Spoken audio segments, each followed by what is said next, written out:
Good morning everyone, welcome back to our online session. हम लोग chapter 12 पढ़ रहे थे फ्रिक्शन और उसके half of the topics already हम लोग कवर कर लिए थे।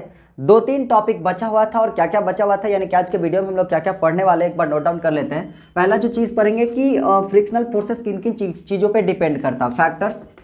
Factors depending upon the friction, factors on which friction depends, एक तो ये। दूसरा जो चीज़ हम लोग पढ़ेंगे वो पढ़ेंगे एडवांटेज फ्रिक्शन का। तीसरा फ्रिक्शन के disadvantage and the last thing what we will study is the way of increasing और रिड्यूसिंग फ्रिक्शन। फ्रिक्शन को कैसे इंक्रीज कर सकते हैं या कैसे हम लोग रिड्यूस कर सकते हैं, इंक्रीजिंग या रिड्यूसिंग फ्रिक्शन। तो इससे आप कहीं पे समझ लीजिए, 1 बाय 1 करके हम लोग चारों टॉपिक को कवर अप करते हैं। ठीक है, पहला चीज हम लोग कवर अप करते हैं on what factors the frictional forces depend. Frictional forces किन किन चीजों पे डिपेंड करेगा, खुद बताओ क्या क्या चीज पे डिपेंड कर सकता है फ्रिक्शनल फोर्सेस। पहला चीज कि on what factors frictional forces depend. देखो फ्रिक्शनल फोर्सेस जो होता है वो 3 चीज पे डिपेंड करता है। पहला तो डिपेंड करता है नेचर ऑफ द सर्फेसेस पे, यानी कि सर्फेस का नेचर कैसा है। एग्जाम्पल, अगर ग्लास के सरफेस पर किसी चीज को स्लाइड करवाओ, मार्बल पर किसी चीज को स्लाइड करवाओ, दीवार पर किसी चीज को स्लाइड करवाओ, इस बोर्ड पे स्लाइड कराओ, जो काला वाला रोड होता है रोड के ऊपर स्लाइड करवाइए, लकड़ी के ऊपर स्लाइड करवाइए, क्या हर सरफेस पे एक बराबर फ्रिक्शनल फोर्सेस लगता है? नहीं ना। यानी कि सरफेस का कैसा नेचर है, किन चीजों का सरफेस बना है, किस मटेरियल्स का सरफेस बना है, इस चीज पर फ्रिक्शनल फोर्सेस डिपेंड करता है। रबर पे फ्रिक्शनल फोर्सेस अलग अमाउंट में लगेगा, वही ग्लास पे फ्रिक्शनल फोर्सेस कम अमाउंट में लगेगा। किसी मेटल पे फ्रिक्शनल फोर्स का अमाउंट कम होगा, अलग होगा, कुछ जो भी होगा, है ना। और वैसे किसी रफ सरफेस की हम लोग बात कर लेते हैं, लाइक किसी लकड़ी के सरफेसेस की हम लोग बात कर लेते हैं, तो वहां पे फ्रिक्शनल फोर्सेस का वैल्यू उससे उस मेटल के सरफेसेस से कुछ ज्यादा होगा। ठीक है, तो वो डिपेंड करता है कि किस टाइप का सरफेस है, सरफेस का नेचर क्या है। तो पहला चीज हम लोग लिखेंगे क्या कि nature of the surfaces, nature of surfaces.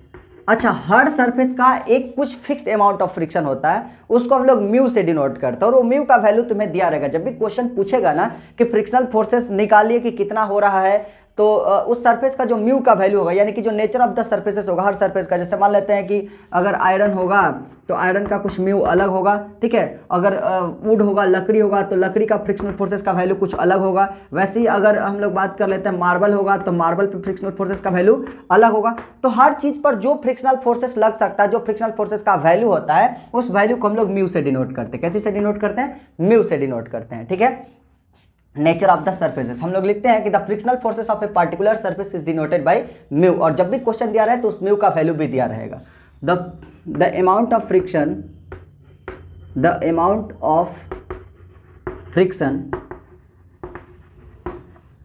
exerted by a surface is denoted by mu,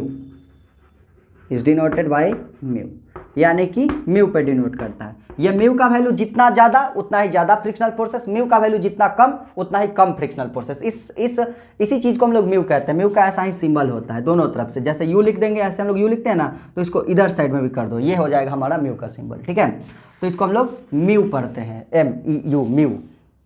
ठीक है, तो amount of friction exerted by a surface is denoted by mu. Mu का वैल्यू जितना ज्यादा उस सरफेस का फ्रिक्शनल फोर्सेस उतना ही ज्यादा लगेगा। दूसरा जो चीज पे डिपेंड करता है वो डिपेंड करता है मास पे डिपेंड करता है, मास ऑफ द ऑब्जेक्ट। ये बताओ कि साइकिल और ट्रक में किस में फ्रिक्शनल फोर्सेस ज्यादा लगेगा? ट्रक का फ्रिक्शन ज्यादा होगा या साइकिल का फ्रिक्शन ज्यादा होगा? ट्रक का फ्रिक्शन ज्यादा होगा। कोई भी बता देगा, मतलब किसी अनपढ़ गवार आदमी से भी पूछोगे कि ट्रक को पुश करना ज्यादा हार्ड है या फिर एक साइकिल को पुश करना ज्यादा हार्ड है, तो भी कह देगा कि ट्रक को पुश करना ज्यादा हार्ड है, क्योंकि ट्रक पे ज्यादा फ्रिक्शनल फोर्सेस लग रहा है। और ट्रक पे फ्रिक्शनल फोर्सेस ज्यादा इसलिए लग रहा है क्योंकि ट्रक का मास क्या है? ज्यादा है। वैसे ही भारी चीजों पे फ्रिक्शनल फोर्सेस ज्यादा लगता है, हल्का चीजों पे फ्रिक्शनल फोर्सेस जो होता है वो कम होता है। ठीक है, यानी कि मास पे डिपेंड करता है frictional forces, mass of the object, इसे हम लोग एम से डिनोट करते हैं। ठीक, और तीसरा जो चीज डिपेंड करता है वो डिपेंड करता है acceleration due to gravity. Gravity. ये क्या होता है, ये तो शायद नहीं समझ में आ रहा होगा। एक्सेलरेशन ड्यू टू ग्रेविटी, समझ लो कि ग्रेविटेशनल फोर्सेस पे डिपेंड करता है। एक तरह से मान लो ग्रेविटेशनल फोर्सेस जितना ज्यादा लगेगा, ग्रेविटेशनल फोर्सेस जैसे अर्थ है, जिसका मास ज्यादा होता है ग्रेविटेशनल फोर्सेस भी ज्यादा लगाता है। जैसे हमारा अर्थ है और जुपिटर है, किसका मास ज्यादा, अर्थ का मास ज्यादा होगा या जुपिटर का मास ज्यादा होगा? कौन बड़ा प्लेनेट है? जुपिटर बड़ा प्लेनेट है। जुपिटर का मास ज्यादा है, अर्थ का मास कम है, तो जुपिटर पे ग्रेविटेशनल फोर्सेस ज्यादा लग रहा होगा, तो जुपिटर पे फ्रिक्शन भी क्या लगेगा, ज्यादा लगेगा। ग्रेविटेशनल फोर्सेस ज्यादा तो फ्रिक्शनल फोर्सेस भी क्या होता है, ज्यादा। और ग्रेविटेशनल फोर्सेस जो एक्सेलरेशन प्रोड्यूस करता है, जिस एक्सेलरेशन से खींचता है किसी ऑब्जेक्ट को, उसी एक्सेलरेशन को हम लोग जी से डिनोट करते हैं। और अर्थ पे इसका वैल्यू जो होता है वो g equals to 9.8 metre, g equals to होता है 9.8 मीटर पर सेकेंड स्क्वायर, या फिर हम लोग इसे approximately 10 meter per second square मान लेते हैं। ठीक है, तो जो फ्रिक्शनल फोर्सेस है ये जी पर भी डिपेंड करता है। इन्हीं तीन चीजों पे डिपेंड करता है फ्रिक्शनल फोर्सेस। किन किन चीजों पे? पहला चीज कि nature of the surfaces, mu का वैल्यू जितना ज्यादा फ्रिक्शनल फोर्सेस उतना ज्यादा, म्यू जितना कम फ्रिक्शनल फोर्सेस भी उतना ही कम। दूसरा चीज जो डिपेंड करता है वो मास पे डिपेंड करता है, जितना भारी ऑब्जेक्ट होगा फ्रिक्शन उस पर ज्यादा लगेगा, हल्का ऑब्जेक्ट होगा फ्रिक्शन उस पर क्या लगेगा, कम लगेगा। तीसरा एक्सेलरेशन ड्यू टू ग्रेविटी, कोई बड़ा प्लेनेट किसी चीज को खींच रहा होगा तो उस पर फ्रिक्शनल फोर्सेस ज्यादा लगेगा, कोई हल्का प्लेनेट उस पर खींच रहा होगा, पृथ्वी से कोई हल्का प्लेनेट होगा तो वहां पे क्या हो जाएगा, फ्रिक्शनल फोर्सेस का वैल्यू कम लगेगा। पृथ्वी से कोई भारी प्लेनेट होगा तो वहां पे फ्रिक्शनल फोर्सेस का वैल्यू क्या लगेगा, ज्यादा लग जाएगा। तो जितना ज्यादा भारी प्लेनेट उतना ही ज्यादा ग्रेविटेशनल फोर्सेस, और जितना ज्यादा ग्रेविटेशनल फोर्सेस उतना ही ज्यादा फ्रिक्शन। समझ में आया ना?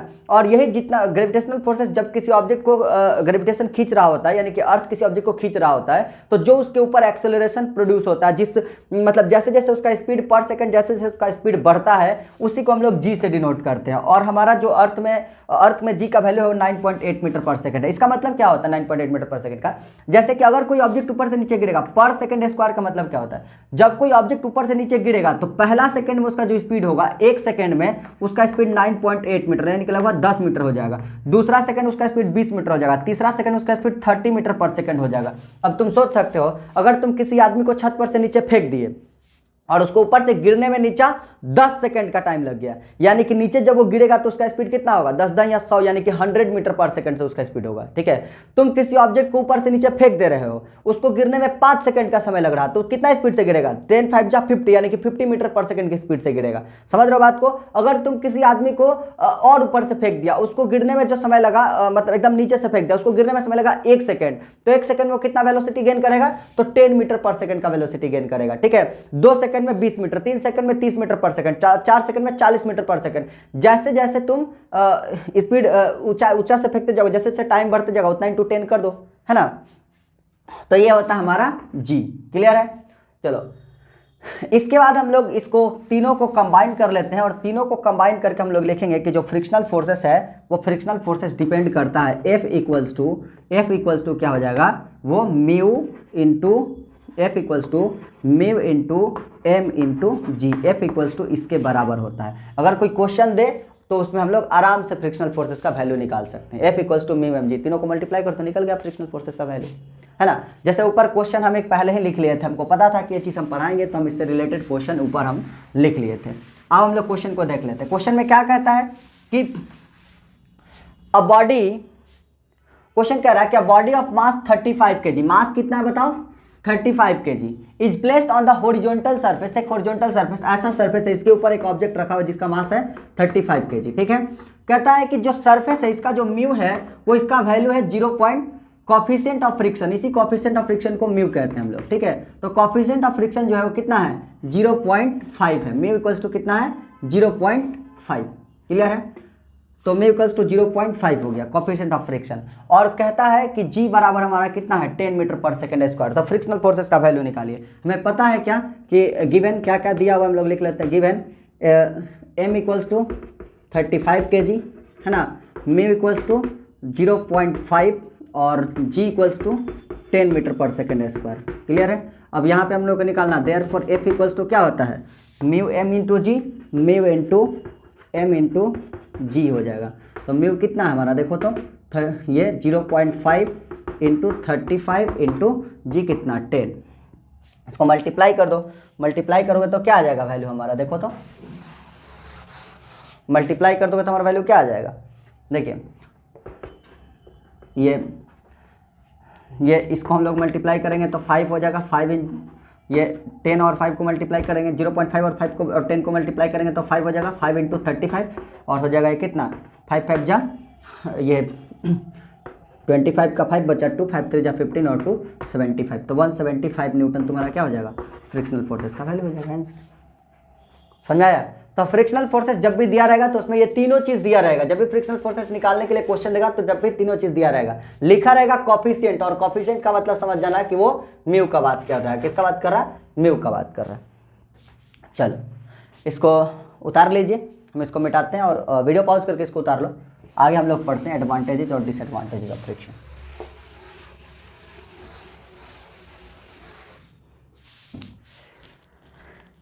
कितने लोगों को ये क्वेश्चन समझ में नहीं आया? जिन लोगों को क्वेश्चन समझ में नहीं आया या फिर नहीं बन रहा, बस एक फॉर्मूला है, फॉर्मूला याद कर लेना है और किन किन चीज़ों पे फ्रिक्शन डिपेंड करता है इसको भी याद कर लेना। मोर डिटेल में भी आपको बताया जाएगा, मोर डिटेल में भी आपको क्लासरूम में समझाया जाएगा इस चीज़ को, ठीक है। अगर नहीं आता है समझ में तो आप कमेंट सेक्शन में कमेंट कीजिए या फिर डायरेक्टली मेरे व्हाट्सएप नंबर पर मैसेज कर दो कि हाँ हमें ये चीज़ नहीं समझ में आया, ये टॉपिक नहीं समझ में आया सर, यहाँ पे मास पे कैसे डिपेंड करता है ये नहीं समझ में आया, जी पे कैसे डिपेंड करता है ये नहीं समझ में आया। जो चीज़ जो पार्ट तुम्हें समझ में नहीं आया उस पार्ट को मैसेज कर दीजिए, उस पार्ट को हम कंप्लीट कर देंगे, उसको समझा देंगे हम, ठीक है। या फिर अपकमिंग वीडियोस बना करके उस एक एक पार्ट को अलग अलग करके हम समझा करके बना देंगे, ठीक है। चलिए हम लोग आगे हम लोग बात करते हैं क्या फ्रिक्शन का एडवांटेजेस और disadvantages of friction. What are the advantage of friction? Advantage, friction के एडवांटेज क्या है? इधर डिसएडवांटेज भी लिख देते हैं, डिसएडवांटेजेस भी बताओ। फ्रिक्शन के एडवांटेजेस क्या है? फ्रिक्शन की वजह से ही हम इस बोर्ड पे लिख पा रहे हैं। फ्रिक्शन का पहला एडवांटेजेस क्या है? राइटिंग। फ्रिक्शन की वजह से हम लोग क्या कर रहे हैं? लिख पा रहे हैं पेन से या चौक से बोर्ड पर। ये चौक और इसके बीच में फ्रिक्शन हो रहा है, इसके कारण कुछ मॉलिक्यूल्स इसके अंदर चिपक जा रहे हैं, तभी आपको दिखाई दे रहा है ना। उसी फ्रिक्शन की वजह से बॉल का यूज किया जाता है, बॉल पेन के अंदर लिख सकते हैं हम लोग। उसी फ्रिक्शन की वजह से बहुत सारे हम लोग जितना भी राइटिंग का काम करते हैं, पेंटिंग का काम करते हैं, सारा चीज फ्रिक्शन की वजह से तो हो पाता है, ठीक है। दूसरा चीज जो है, फ्रिक्शन की वजह से हम लोग वॉक कर पाते हैं, वॉकिंग या रनिंग। अच्छा, अगर फ्रिक्शन नहीं होता, अगर सरफेस पे फ्रिक्शन नहीं होता तो क्या चल पाना इतना इजी होता? हम लोग घर के अंदर मार्बल नया नया टाइल्स लगा लेते हैं और उसके ऊपर पानी गिरा देते हैं, बहुत शौक से पानी गिरा देते हैं, ठीक है। और उसके बाद हम लोग सुबह सुबह उस पर मॉर्निंग वॉक करना स्टार्ट कर देते हैं। तो मॉर्निंग वॉक करते हैं तो क्या होता है? हड्डी वड्डी एकदम सब सीधा हो जाता है, तुरंत पैर फिसल जाता है जब, तो ठीक है। तो जब भी किसी सरफेस पे पानी गिरा दिए तो क्या कर दिए? फ्रिक्शन को कम कर दिए ना, फ्रिक्शन को रिड्यूस कर दिए। एक तो सरफेस ऑलरेडी स्मूथ है, उस पर भी पानी गिरा दिया या फिर कोई सरफ का पानी गिरा दिया, ठीक है। तो जैसे वो घर से बाहर बेचारा बेडरूम से सुबह सुबह निकला, ऐसे वहां करते हुए निकला, वहां से पैर फिसल करके गिर गया, हड्डी वड्डी टूट गया उसका, है ना। तो फ्रिक्शन की वजह से हम लोग इजिली वॉक कर पाते और इजिली हम लोग रन कर पाते। अगर फ्रिक्शन नहीं रहे, फ्रिक्शन को अगर कम कर दिया जाए, फ्रिक्शन को खत्म कर दिया जाए तो हमारा ग्रिप ही नहीं बनेगा। फ्रिक्शन ग्रिप बनाने में मदद करता है और ग्रिप नहीं बनेगा तो हम लोग गिर जाएंगे, हम लोग चल नहीं पाएंगे। घोड़ा क्या कर रहा है कि एकदम खींच रहा काट को, एकदम ऐसे चारों पैर से चल रहा, दौड़ रहा काट को खींच रहा, तो घोड़ा का पैर और ग्राउंड के बीच में फ्रिक्शन लग रहा, तभी तो उस घोड़े के पैर को ग्राउंड स्टेबल रख रहा है ना। अगर घोड़े के पैर और ग्राउंड के बीच में फ्रिक्शन नहीं लग रहा होता तो क्या घोड़ा अपना चारों पैर ऐसे फैला देता कि नहीं फैला देता, और मुंह नाक सब फोड़ लेता अपना, है ना। तो वॉकिंग, रनिंग या राइटिंग, ये सब चीज पॉसिबल है किसके वजह से? फ्रिक्शन की वजह से पॉसिबल है। अच्छा, इसी फ्रिक्शन की वजह से व्हीकल्स जो हैं, व्हीकल्स रोड पे सेफली मूव कर पाते हैं। Vehicles can safely move on the roads. Vehicles जो होता है रोड पे सेफली बहुत आराम से मूव कर सकता है, इसी फ्रिक्शन की वजह से। कर सकता है कि नहीं कर सकता? नहीं तो व्हीकल्स में भी लगातार कंटिन्यूअस एक्सीडेंट होते रहता है ना, कभी रुकता ही नहीं गाड़ी, एक बार चलना स्टार्ट हो जाता। तो इसी फ्रिक्शन की वजह से हम लोग क्या कर देते हैं, मैच स्टिक जो होता है ये जला पाते हैं। अगर ये फ्रिक्शन नहीं रहता तो मैच स्टिक जला पाते हम लोग? नहीं जला पाते। अच्छा, इसी फ्रिक्शन की वजह से दुनिया को आग मिला, फायर मिला। क्या फायर का डिस्कवरी कैसे हुआ था? दो स्टोन को लेकर के आपस में रब किया गया था, रब किया तो फ्रिक्शनल फोर्सेस लगा, फ्रिक्शनल फोर्सेस मतलब हीट जनरेट हुआ, वहां से हीट जनरेट हुआ ना, तो वो आग मिला। जो आग का जो स्पार्कलिंग जनरेट हुआ, वहां पे स्पार्कलिंग आग का क्रिएट हुआ, वो किसकी वजह से क्रिएट हुआ? फ्रिक्शन की वजह से तो क्रिएट हुआ, है ना। तो मैच स्टिक या फिर फायर का जो आविष्कार हुआ, the world get the fire due to the friction, दुनिया को आग मिला, किससे आग मिला? तो फ्रिक्शन की वजह से आग मिला। फ्रिक्शन नहीं रहता तो दो स्टोन को रगड़ते रह जाते हैं, कुछ आग नहीं निकलता। समझाया? तो फ्रिक्शन की वजह से इतना सारा हमारा फ्रिक्शन का एडवांटेजेस है। डिसएडवांटेजेस भी है फ्रिक्शन का। डिसएडवांटेजेस क्या है? तो पहला चीज कि फालतू का हीट एनर्जी जनरेट होता है, ठीक है, हीट एनर्जी, हीट। फ्रिक्शन जो होता है हीट प्रोड्यूस करता है। लाइक हम लोग अपने ऐसे हाथ को क्या कर देते हैं, ऐसे आपस में रगड़ेंगे तो हीट जनरेट हो जाता है, बेवजह हीट जनरेट हो रहा है, इसका कोई हमको फायदा नहीं है। गाल सेकने के लिए ठंडा के दिनों में हीट यूज कर लेते हैं, गर्मी के दिनों में ये ना कि वाइट लग जाए, गर्मी के दिनों में ऐसे हम लोग क्या करते हैं, ऐसे रगड़ते हैं तो कोई फायदा होता है? ये बेवजह हीट का जनरेशन होता है, ठीक है। फ्रिक्शन जो होता है फालतू का हीट जनरेट करता है। मशीनरी पार्ट्स में, गाड़ी वाड़ी में देखिएगा कि गाड़ी के इंजन में कूलिंग सिस्टम लगाया रहता है, पानी डाल करके उसको ठंडा किया जाता है, या फिर कूलेंट होता है, कूलेंट डाल करके गाड़ी के इंजन को ठंडा किया जाता है। कारण क्या है? क्योंकि गाड़ी का इंजन जो लगातार कंटिन्यूअस चल रहा है तो उसके बीच में फ्रिक्शन लग रहा है, और फ्रिक्शन की वजह से बेवजह हीट जनरेट हो रहा है। उस हीट का कोई काम नहीं गाड़ी के अंदर, लेकिन बेवजह हीट जनरेट हो रहा मॉलिक्यूल्स के आपस में इंटरैक्ट होने की वजह से, और वो जो हीटिंग है वो गाड़ी को बर्न आउट करवा सकता है, गाड़ी में आग लगा सकता है, अगर कूलेंट या कूलिंग सिस्टम गाड़ी का सही तरीके से काम नहीं करे तब। समझ में आ रहा ना? तो ये फ्रिक्शन के डिसएडवांटेजेस है, बिना मतलब का हीट जनरेट करता है। दूसरा फ्रिक्शन का डिसएडवांटेजेस क्या है? तो वेस्टेज ऑफ एनर्जी है। क्या है? वेस्टेज ऑफ एनर्जी है। एनर्जी का वेस्टेज कैसे है? तो हम किसी चीज को पुश करने की कोशिश कर रहे हैं और वो चीज मेरे फोर्सेस को अपोज कर रहा है। किसी चीज को पुश करेंगे, मोशन करवाएंगे तो उसमें मेरा एनर्जी वेस्ट होगा कि नहीं होगा? एनर्जी वेस्ट होगा। अब फ्रिक्शनल फोर्सेस लग रहा है तो हमको फ्रिक्शनल फोर्सेस से ज्यादा फोर्सेस लगाना पड़ता है ना जी। देखो फिर चौक गिर करके टूट गया नीचे। देखो जब हम लोग क्या करते हैं, किसी चीज को हम लोग फोर्स लगाते हैं, जैसे ये ब्लॉक है और इस ब्लॉक पर हम लोग क्या कर रहे हैं, इधर से एक आदमी जो है इधर से फोर्स लगा रहा है, तो फोर्स लगा रहा है तो उसको एनर्जी लग रहा है कि नहीं लग रहा है? खाना खाएगा, दिन भर ब्लॉक को धकेलते रहेगा तो क्या उसका खाना भूख नहीं लगेगा? उसका एनर्जी उसमें खपत होगा कि नहीं होगा? खपत होगा ना। तो जो एनर्जी इसमें लगा, अगर फ्रिक्शनल फोर्सेस कम होता तो कम एनर्जी लगता, फ्रिक्शनल फोर्सेस नहीं होता तो बहुत कम एनर्जी लगता, एनर्जी नहीं भी लग सकता था, है ना। तो फ्रिक्शनल फोर्सेस जितना ज्यादा रहता है तो एनर्जी का वेस्टेज भी उतना ही ज्यादा होता है, ज्यादा एनर्जी लगाना पड़ता है उस चीज को, फ्रिक्शनल फोर्स को ओवरकम करने के लिए हम लोग को एनर्जी ज्यादा लगाना पड़ता है। समझ रहे हो ना? तो फ्रिक्शनल फोर्सेस को ओवरकम करने के लिए जो हम लोग एनर्जी लगाते हैं वो अगर फ्रिक्शन नहीं होता तो हम लोग को एनर्जी उतना नहीं लगाना पड़ता, वो जीरो एनर्जी लगाना पड़ता वहां पे, ठीक है। तो इसलिए हमारा जो एनर्जी लगा रहे हैं फ्रिक्शनल फोर्स को ओवरकम करने के लिए वो एनर्जी का वेस्टेज ही तो है, और क्या है। तीसरा जो चीज है फ्रिक्शनल फोर्सेस जो करता है वो क्या करता है? Wear and tear. Wear and tear. अब देखो हम जिसके पास पैसा है उसके पास तो ठीक है, समझना इस चीज को। जो गरीब लोग होता है बेचारा, झोपड़ी ओपड़ी में रह रहा है, या फिर किसी को हम किसी को टारगेट नहीं कर रहे हैं कि हाँ वो गरीब है या समथिंग है, कोई भी चीज़ है, ठीक है। जो भी लोग होते हैं वो बीपीएल के नीचे आते हैं, जो भी फैमिलीज होते हैं वो लोग बेचारे लोग चप्पल खरीद करके लाता है, जूता खरीद करके लाता है, और कुछ दिन में उसका चप्पल और जूता घिस जाता है, उसको नया खरीदना पड़ जाता है, ठीक है।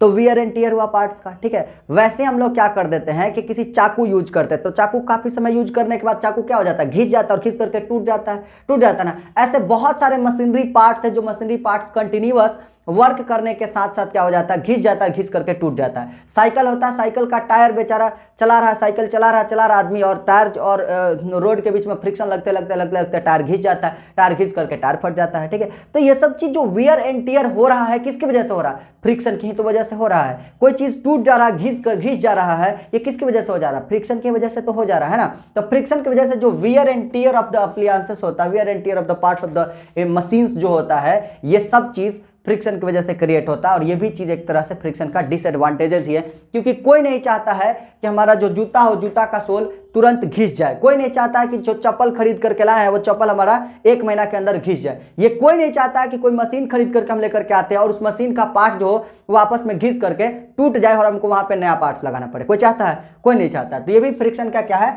डिसएडवांटेजेस ही है फ्रिक्शन का, समझ गए। अब फ्रिक्शन का इतना अगर डिसएडवांटेजेस है तो इसको हम लोगों को डिसएडवांटेजेस को कम करने के लिए फ्रिक्शन को कम करना पड़ेगा। और फ्रिक्शन को कम कैसे करेंगे और फ्रिक्शन को बढ़ाएंगे कैसे, इस चीज को पढ़ते हैं। यह हमारा लास्ट टॉपिक होगा इस चैप्टर का, इसके बाद ये चैप्टर हमारा फिनिश हो जाएगा, ठीक है। तो लास्ट टॉपिक है क्या? वे ऑफ इंक्रीजिंग और रिड्यूसिंग फ्रिक्शन। एक तरफ लिख देते हैं इंक्रीजिंग फ्रिक्शन और दूसरे तरफ लिख देते हैं हमारा क्या? Reducing friction. देखना यहां पे increasing friction, increasing ways of ways of increasing friction, और दूसरा इधर साइड में लिख जाते हैं ways of decreasing friction. Friction को डिक्रीज कैसे कर सकते हैं और फ्रिक्शन को इंक्रीज कैसे कर सकते हैं, बढ़ा सकते हैं, घटा भी सकते हैं, घटा सकते हैं कि नहीं घटा सकते, है ना। तो इंक्रीज कैसे करेंगे फ्रिक्शन को, तो देखे होंगे कि गाड़ी के टायर्स में पैटर्न्स बना दिया जाता है इस तरीके का, है ना। बाइक वाइक का टायर होता है तो ऐसा पैटर्न्स बना दिया जाता है उसके ऊपर, ठीक है। या फिर ऐसा टायर रहेगा तो उस पर ऐसा पैटर्न्स बना दिया जाता है, इस तरीके का पैटर्न्स बनता कि नहीं बनता, बहुत तरह का पैटर्न्स बना दिया जाता है। तो टायर्स के ऊपर जो पैटर्न्स होता है, जो ग्रुप्स होता है, उसके ऊपर जो गड्ढा वगैरह क्रिएट किया जाता है, वो इसलिए क्रिएट किया जाता है ताकि सरफेस क्या हो जाए, रफ हो जाए, और फ्रिक्शन क्या हो जाए, इंक्रीज हो जाए। याद रखना, फ्रिक्शन को इंक्रीज करने के लिए रफनेस को बढ़ाना पड़ता है, और रफनेस को बढ़ाने के लिए हम लोग ग्रुप्स का यूज करते हैं। स्पार्क्स जो होता है जूता के अंदर जो होता है, ठीक है, जूता के नीचे जो सोल होता है उसके अंदर कांटा होता है, बहुत सारे जो एथलीट्स होते हैं, जो प्लेयर होते हैं, स्पाइक्स होता है उसके अंदर, ठीक है, कांटा होता है। वो कांटा क्या करता है, उनको ग्रिप बनाने में मदद करता है। कांटा सरफेस के रफनेस को इंक्रीज कर देता है, रफनेस को बढ़ा देता है, इसलिए क्या हो जाता है कि वहां पे फ्रिक्शन भी इंक्रीज हो जाता है, उनका ग्रिप बन जाता है, ठीक है। तो फ्रिक्शन को बढ़ाने के लिए हम लोग क्या कर सकते हैं कि सरफेस के रफनेस को इंक्रीज कर सकते हैं। इंक्रीजिंग क्या, रफनेस। रफनेस को कैसे इंक्रीज करेंगे, तो रफनेस को इंक्रीज करने के लिए हम लोग पैटर्न्स का यूज करेंगे। किसका यूज करेंगे, यूजिंग पैटर्न्स, है ना, पैटर्न्स का यूज करेंगे। उसके ऊपर पैटर्न्स बना देंगे, ग्रुप्स बना देंगे, गड्ढा बना देंगे उसके ऊपर, ठीक है, स्पाइक्स का यूज कर लेंगे। ये सब चीज का हम लोग यूज करके क्या कर सकते हैं कि रफनेस को बढ़ा सकते हैं। रफनेस बढ़ेगा तो फ्रिक्शनल फोर्सेस भी क्या हो जाएगा, बढ़ जाएगा। दूसरा तरीका क्या है कि मास बढ़ा दो, ठीक है, दूसरा तरीका मास बढ़ा दो। तीसरा तरीका है कि भाई दूसरे प्लेनेट पर लेकर के चल जाओ जहां पे जी का वैल्यू बढ़ जाए, ठीक है। तो दूसरे प्लेनेट पर जाना पॉसिबल नहीं है, हम लोग क्या कर देंगे, मास को बढ़ा देंगे, ठीक है, इंक्रीजिंग मास, इंक्रीजिंग मास। हम लोग बरसात के दिनों में क्या करते हैं कि पैर दाब करके चलते हैं, इससे हमारा मास बढ़ तो नहीं जाता है, लेकिन ग्राउंड पे फोर्सेस जो होता है हम लोग ज़्यादा एकदम ग्रिप बना करके से एक्सर्ट करके चलते हैं, ठीक है। तो इंक्रीजिंग मास, दूसरा जो तरीका है मास को बढ़ा दो। हम अपने ऊपर क्या कर लेंगे कि 8-10 किलो 20 किलो का वजन ले लेंगे तो मास बढ़ जाएगा, तो हमारा फ्रिक्शन भी इंक्रीज हो जाएगा। देखो लोडेड ट्रक और अनलोडेड ट्रक, लोडेड ट्रक को क्या करना होता है, अगर पूरा सामान उसके अंदर भरा उसको पुश करने में और ज्यादा मुश्किल होता है। अनलोडेड ट्रक रहेगा, खाली ट्रक रहेगा, आराम से सब कोई पुश कर लेगा, 10-12 आदमी 15 आदमी मिल करके, ठीक है। तो यही होता है बेनिफिट कि जब हम लोग, यही होता है कि जब उसको लोड कर दिया जाता है तो उसका मास बढ़ जाता है, मास बढ़ जाता है तो फ्रिक्शन भी इंक्रीज हो जाता है। तो फ्रिक्शन को बढ़ाने का तरीका है या तो ग्रुप्स को यूज करिए, पैटर्न्स को यूज करिए, स्पाइक को यूज करिए, या फिर मास बढ़ा दीजिए, ठीक है। फ्रिक्शन को रिड्यूस करने का मतलब क्या, सरफेस को स्मूथ बनाओ, smoothing the surface, smoothing surface, surface को स्मूथ बनाओ। सरफेस को स्मूथ कैसे बनाओगे, तो एक तो रब करके उसको ये करके फिनिश करके, ठीक है। दूसरा तरीका क्या है, रबिंग, रबिंग या पॉलिशिंग। सरफेस को रब करोगे या पॉलिश करोगे, तो रबिंग या पॉलिशिंग से भी सरफेस क्या हो सकता है, स्मूथ होता है, ठीक है। तो एक रब करके पॉलिश करके। दूसरा हम लोग क्या कर सकते हैं, इसमें ल्यूब्रिकेट का यूज करेंगे, ऑयल का यूज करेंगे, है ना, ल्यूब्रिकेटिंग।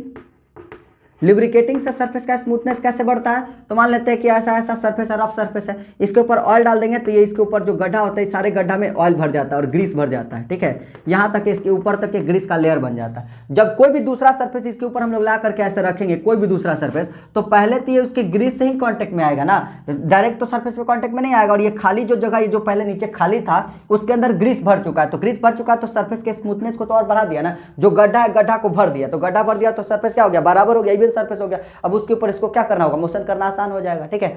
तो इसलिए हम लोग क्या करते हैं, ल्यूब्रिकेटिंग का यूज करते हैं। ल्यूब्रिकेटिंग ऑयल जो होता है, ऑयल वगैरह या ग्रीस वगैरह जो होता है वो सरफेस के स्मूथनेस को बढ़ा देता है और इसके वजह से भी क्या हो जाता है, हमारा फ्रिक्शन घट जाता है, फ्रिक्शन रिड्यूस हो जाता है। उसके बाद का जो तरीका है फ्रिक्शन को रिड्यूस करने का, वो तरीका क्या है, एक तो स्मूथनिंग द सरफेस, दूसरा जो तरीका है वो बॉल बियरिंग मेथड है ना।